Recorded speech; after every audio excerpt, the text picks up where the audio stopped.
Shri Ganapati Sharada Gurubhyo Namaha Charitam Raghunathasya Shatakoti Pravistaram Ekaikamaksharam Pumsam Mahapataka Welcome to all for this session on Sri Ramacharita Manasa. Sri Rama took birth in the house of King Dasharatha and along with his three brothers who are all born out of the queens Kausalya, Sumitra and Kaikeyi. Days are passing by. Few days rolled on in this way. Days and nights passed unnoticed. Knowing that the time had come for naming the children, the king sent for the enlightened sage Vasista. After paying him homage, the king spoke to him thus: Holy sir, kindly assign them names as you have fixed your mind upon. Then Vasishtha replied, their names are many and unique, yet, O king, I will declare them according to my own lights. This eldest boy of yours, who is an ocean of felicity and embodiment of joy, a particle of which fills the three worlds with delight, has for his name Rama, the very home of bliss and the comforter of all the worlds. Your second son, born out of Kaikeyi, who sustains and supports the universe, will be called Bharatha, while he whose very thought destroys one's enemies is celebrated in the Vedas by the name of Shatrughna. He who is the abode of noble characteristics, the beloved of Sri Rama, and the mainstay of the whole universe, was given by Guru Vasista the splendid name of Lakshmana. The preceptor assigned these names after careful thought and then said, your four sons, O king, are the essence of Veda itself. Of them, Sri Rama is the sage treasure, the devotees all in all, the Shiva's very life. He takes delight at present in the rapture of childish sports. From his earliest days, Lakshmana came to look upon Sri Rama as his benefactor and master and conceived devotion to his feet. The love that existed between the two half brothers, Bharatha and Shatrughna, was as glorious as that which obtains between a master and his servant. As the mothers gazed on the beauty of the two lovely pairs, one of whom was dark, the other fair, they would break a blade of grass in order to avert the evil eye. Although all the four brothers were embodiments of amiability, beauty, and goodness, yet Sri Rama was an ocean of bliss par excellence. In his heart shone the moon of grace, and his captivating smile represented its rays. Now on her lap, and now in the beautiful cradle, the mother Kausalya fondled him, calling him her own darling. Unborn and all pervading Brahma, who is untainted by Maya, without attributes and devoid of play, has sought shelter in the arms of Kausalya, conquered by her love and devotion. His dark form, which resembles a blue lotus and heavy rain cloud, possesses the beauty of millions of cupids. The nails glistened on his red lotus like feet as if pearls had been set on the petals of rosy lotus. Marks of a thunderbolt, a flag, and a goat shone on his soles, and the tinkling of his anklets enraptured the heart of sages. A string of tiny bells girdled his waist, and there were three folds in his belly. The depth of his navel is now known to him alone who has perceived it. His long arms were adorned with a number of ornaments, and the tiger's claw hanging on his breast possessed an exquisite beauty. The elegance of the necklace of gems with a diamond at the lowest and the print of Brahmana's foot fascinated one's mind. His neck resembled a conch shell in its spiral shape, and the chin looked most beautiful, while his face flushed with the beauty of countless cupids. Pairs of small teeth were veiled by rosy lips, and his beautiful nose and the sectarian mark on his brow defied description. With charming ears and most lovely cheeks, his sweet, lisping prattle was most delightful to hear. The smooth and curly hair that had never been trimmed since his very birth had been beautifully dressed in manifold ways by the mother.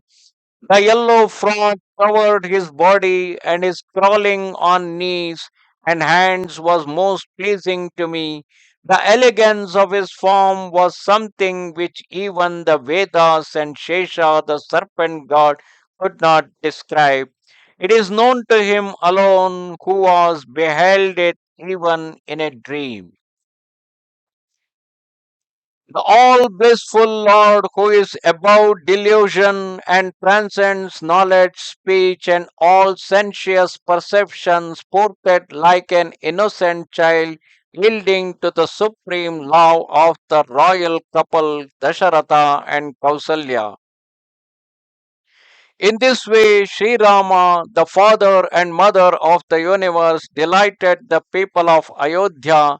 Bhavani, this demonstrates how those who have conceived devotion to the feet of the Lord of Raghus are repaid by him.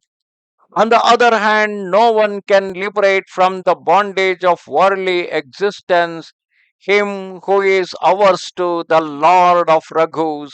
However much he may struggle, even that Maya which has held under her sway all living beings, both animate and inanimate, trembles before the Lord, who makes her dance to the play of his eyebrows. Living such a Lord, tell me who should we adore? The Lord of Raghus will shower those who betake themselves to him in thought, word, and deed, giving up all bad ideas. In this way, the Lord sported as a child to the delight of all the people of the city. The mother would now handle him in her arms or dandle him in her arms and now put him down in the cradle and rock him.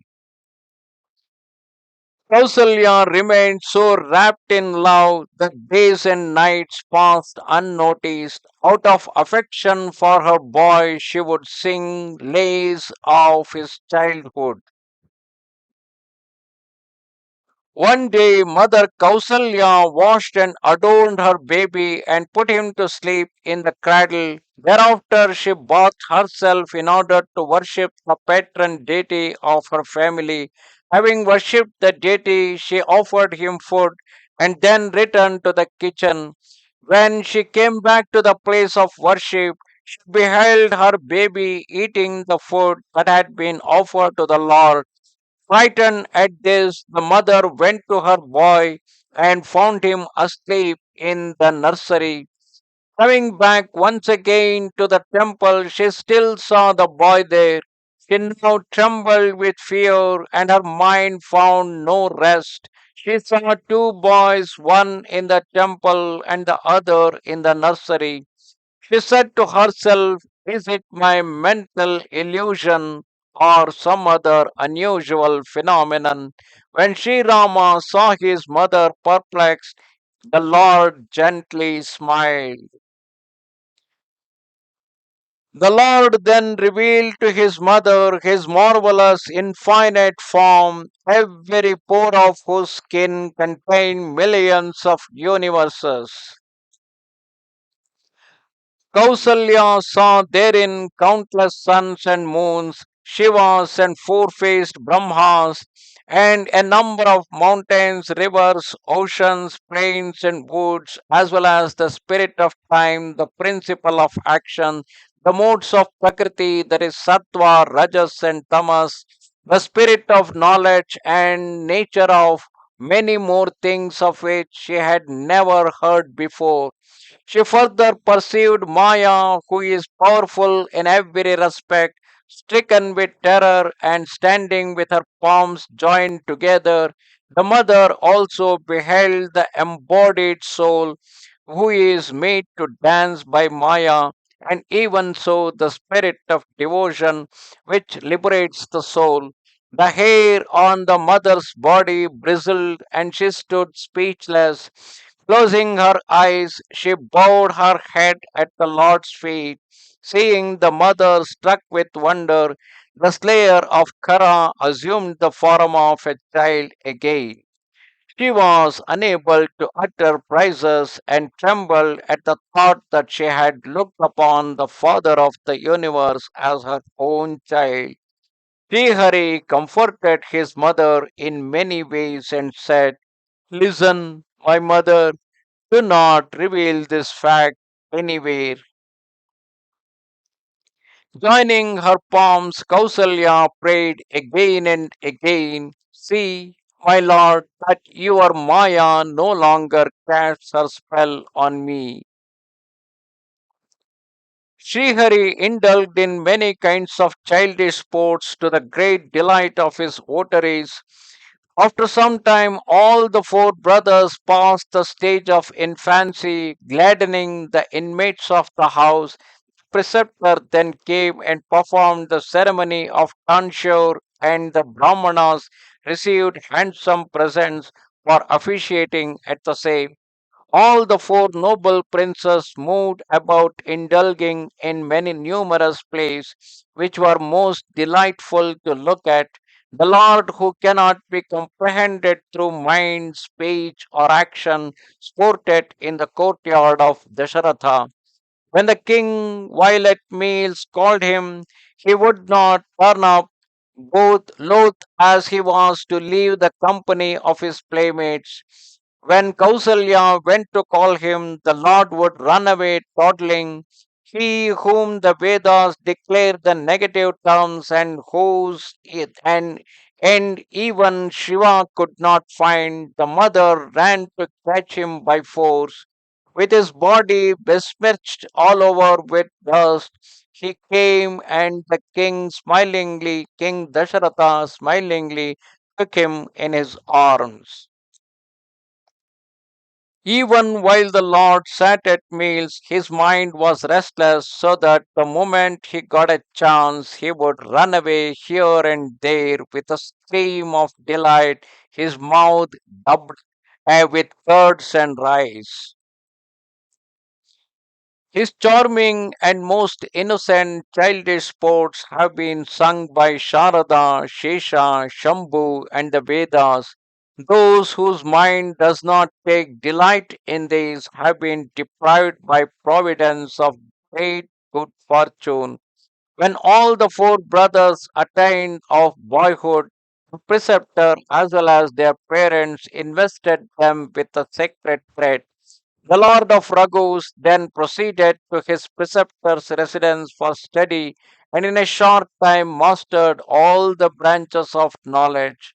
What a great fun that Srihari, whose natural breath stands crystallized in the form of the four Vedas, should go to school proficient in learning and perfect in politeness, virtues, and decorum.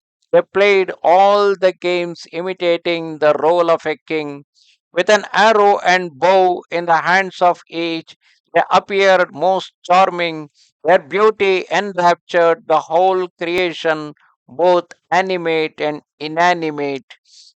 Though through whichever street the four brothers passed in pursuit of their sport, all the men and women there stood motionless on perceiving them. The people of Ayodhya, men and women, elderly men as well as children, all held the gracious Rama dearer than life. Calling his half brothers and playmates, Sri Rama would take them with him and go out to the forest for hunting every day. He would deliberately kill only holy game and brought and showed the daily back to the king. The beasts that were killed by Sri Rama's shaft went straight to heaven after death. He took his meals with his younger brothers and companions and obeyed the orders of his parents. He would always contrive means to delight the people of the city. He would listen to the Vedas and Puranas with rapt attention and would himself expound the truths contained therein to his younger brothers, rising at break of the day. The Lord of Raghus would bow his head to his parents and preceptors, and obtaining their permission, busied himself with affairs of the city. The king was glad at heart to see his noble acts. The Lord, who is all pervading, indivisible, desireless, unbegotten, attributeless, and without name or form, performed marvelous acts of various kinds for the sake of his devotees. Thus, Lord took birth in the house of Dasharatha and played all his childish game, grown out of his infancy, entered into the adolescent age. नमस्ते शारदा देवी काश्मीरपुरवासिनी त्वामहं प्रार्थये नित्यं विद्यादानं च देहि मे bye Shri Ramchandra कृपाल भजमन हरण भव भयदारुणं श्रीरामचन्द्र कृपाल भजमन हरण भव भयदारुणं श्रीराम श्रीराम श्रीराम श्रीराम श्रीराम श्रीराम